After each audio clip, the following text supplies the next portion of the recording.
Hello everyone, Singapore is an island nation in Southeast Asia, just 80 miles from the equator, south of the Malay Peninsula. This is one of the 3 city-states in the world. So it's dominated by one city.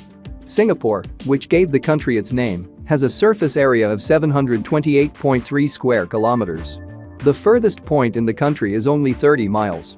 Singapore is famous for its strict and interesting bans, while the most popular ban is the ban on chewing gum all over the country, and while some bans may sound a bit exaggerated, the state has a zero-tolerance policy for those who break them.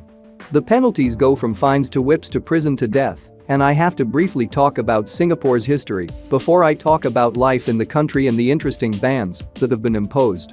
The fact that this small country is now one of the cleanest, richest, most prosperous, crime-rated countries in the world lies an incredible success story. Singapore is one of the most impressive examples of economic growth. First of all, the country is a country that has come from scratch where it is today, in other words, from nothing to everything. We can only say that in a country that came with its own efforts. In 1819, the British Stafford Rafford came to this land and established a port here, laying the foundations for British colonialism that would last for about a century and a half. Between 1942 and 1945, Japan invaded Singapore, but the territory of the country was again under British rule.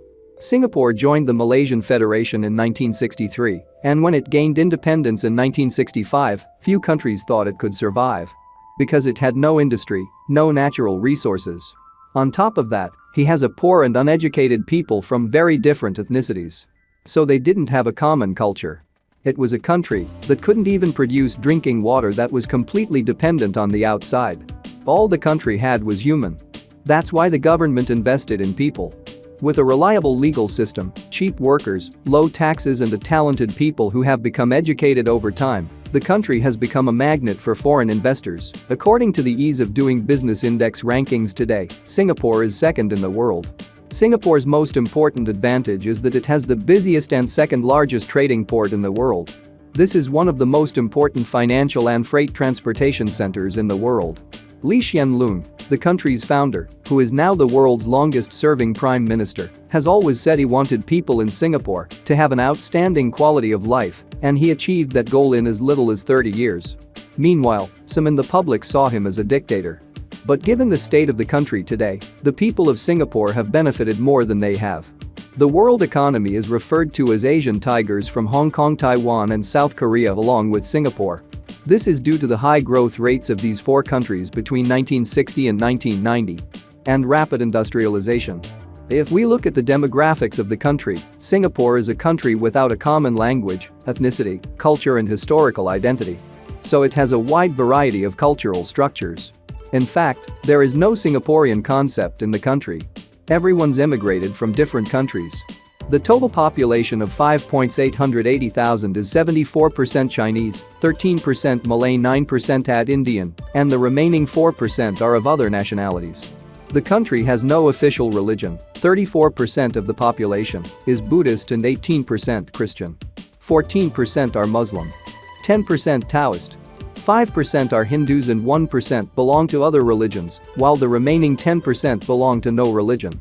The people of Singapore have one of the best education systems in the world, based entirely on problem solving, not an educated people. Literacy rate is 97.3%. But rather, the general culture of the people has developed considerably. They even know a little bit about a country on the other side of the world. The people are hardworking and disciplined. Singapore, which is an intellectual character, is trying to be the best they can be in every field, to do the best they can. If we look at the daily life in the country has 4 official languages. Standard Chinese, Malay, mostly Tamil, spoken by Hindus, and English because they grew up as a British colony. While speaking English widely in education and business, usually most people have at least 2 languages. You can see that the writings are in 4 languages on the subways or any signage. If you speak English, you can contact anyone in the country. But the English spoken is a little different. They created their own dialect called Singlish by adding some words from other official languages.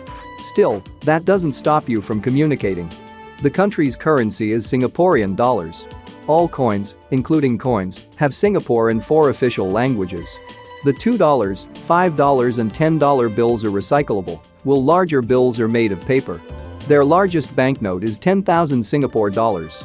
However, this banknote is only received from the bank with a special reservation and the money is given, while the identity of the person receiving the money is also obtained.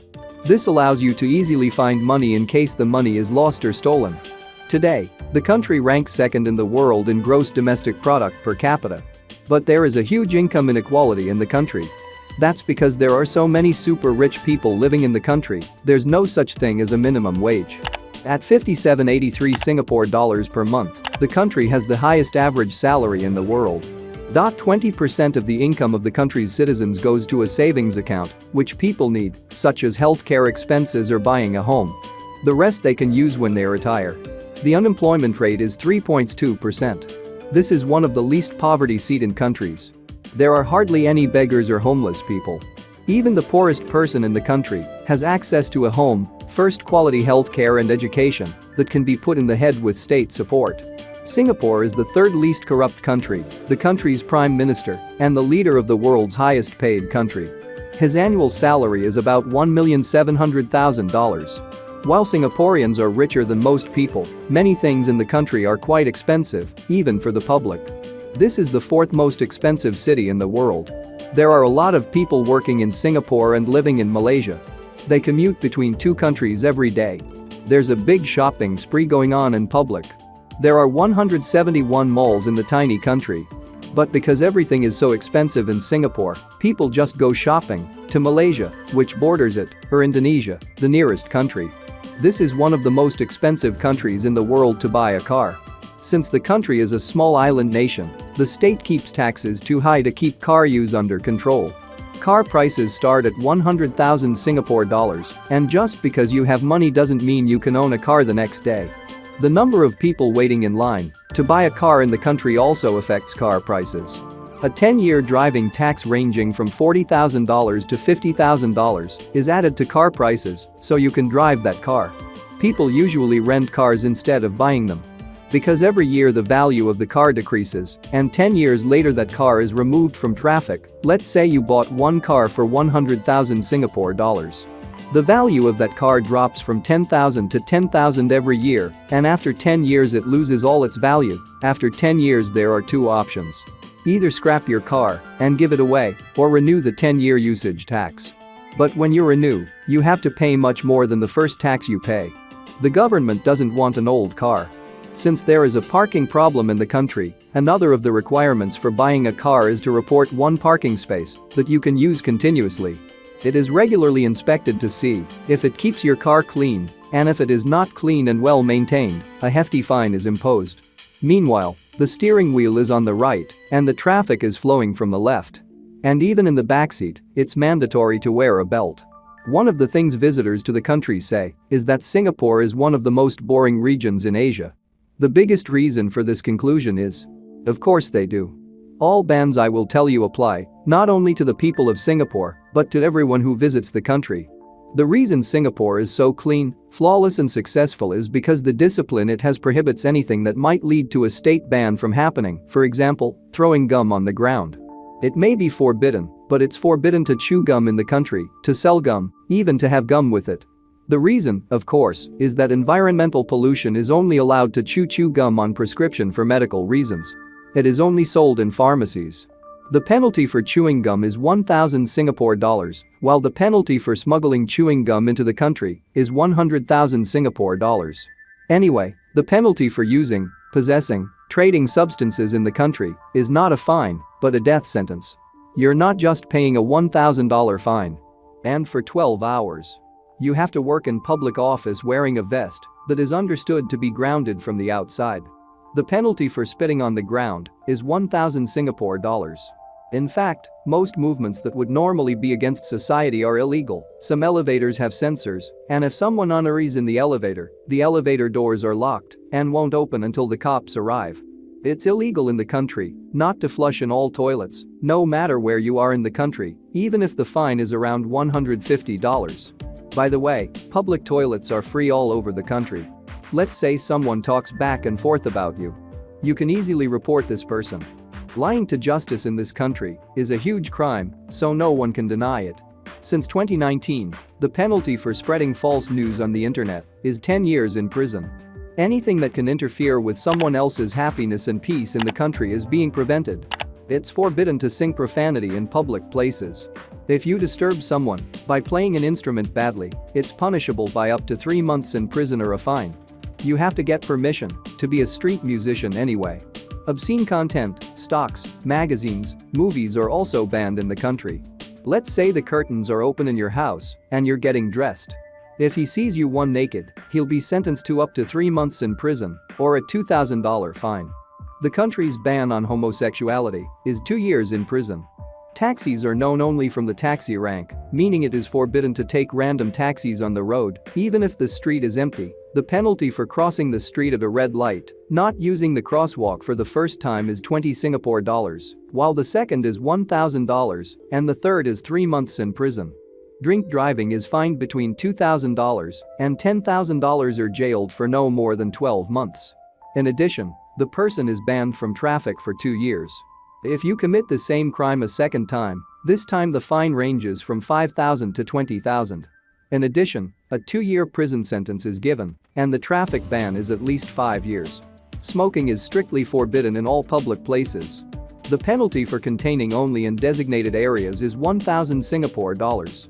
Meanwhile, someone who comes to the country can bring a maximum of 1 pack of cigarettes with them. It has to be opened. It's normal for people's bags to be open on public transport or in cafes. Let's say you leave your phone or wallet on a table in a cafe. When you return in a few hours, you'll find it in the same place. Because theft aside, no one touches someone else's personal property. The penalty for unauthorized connection to someone's internet in the country is 10,000 Singapore dollars or 3 years in prison. One penalty for eating and drinking on subways is $500. Another interesting ban in the country is feeding the birds, which of course is the environmental filth, with a $500 fine. All the birds in the country are specially fed.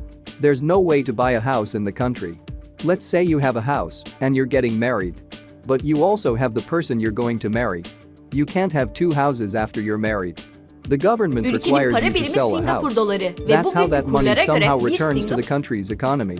Meanwhile, foreigners can't host in Singapore in any way. More than 90% of Singaporeans own homes, and 80% of those homes are government-built housing. In fact, these houses don't really sell people. It's only on loan for 99 years. If your life ends before the end of your lease period, you can't leave it as an inheritance because the state is the real owner of the house. There are no slums in the country. All the neighborhoods are modern and decent, above a certain quality. Meanwhile, there are 2 doors in the houses, one with an iron fence. But it's not because of security, it's because the houses are so hot, people use this fenced door, leaving the door open. In addition to the prison sentence in the country, it is applied in the whip. But it can only be applied to men between the ages of 18 and 50. The penalty for knowingly and willfully harming a person or a public property is imprisonment and flogging. In 1994, an 18-year-old American boy was sentenced to prison as well as a whip for damaging public property. Even if the President of the United States intervened, he couldn't stop the punishment. In 2015, 2 young Germans received the same punishment for graffitiing the streets. There are many examples like this. The penalty for crimes like rape, money laundering, intentionally taking someone's life is death. In fact, the main reason why the country is so disciplined, clean, prosperous is that they have a zero tolerance for prohibitions. You might think who will see it when they litter the ground. But thanks to the cameras in the country, you can be caught very easily. There are also WhatsApp complaint lines available to the public. So it's pretty simple for a citizen to report you. What's interesting to us is that these bans are actually rules that should be for Singaporeans. Because they train and grow with this awareness. Today, one of the most important sources of income in the country is tourism. In addition to its features, the country benefits greatly from tourism as it is located on popular holiday routes such as Australia, Japan, South Korea, Hong Kong or Bali. Singapore has had the best airport in the world since 2013. Changi Airport, one of the busiest airports in the world, is much more than an airport. The green image of the country is also visible from the airport. There are many botanical parks, from the butterfly garden to cactus, orchids and many more. Moreover, it is located here on the largest waterfall in the world indoors. The water flowing from this waterfall is made entirely of rainwater. It has art centers, entertainment areas, free cinemas, games halls, even a pool. Singapore's passport, meanwhile, is the most powerful in the world after Japan. One of the most popular attractions in the country is the Botanical Gardens, Ayrıca a ülke UNESCO tropikal World bir Heritage iklime Site. sahip ve bol yağış Singapore itself almakta. is like a Yıl botanical içinde garden. maksimum sıcaklık You can come farkı ise across different sadece plants 3-4 that you have never seen while walking around. One of the country's signature buildings is the Marina Bay Sands Hotel, which is home to the world's most famous pool at the top. If this is a futuristic structure, it's not really for visuals. One of the biggest problems in the country is water scarcity. This structure was built to collect rainwater and use it for irrigation. By the way, there's no farmland in the country. Almost everything is imported. Besides, the country has a tropical climate. It is hot, high humidity and receives plenty of precipitation throughout the year. The maximum temperature difference during the year is only 3-4 degrees. Today, the country's biggest symbol is an imaginary animal called Merlion, whose head is made up of lions and fish. I hope you enjoyed the video. Don't forget to write about the other countries you want me to tell you in the comments section. If you don't subscribe to my channel, don't forget to subscribe so you don't miss my new videos. See you in the next video.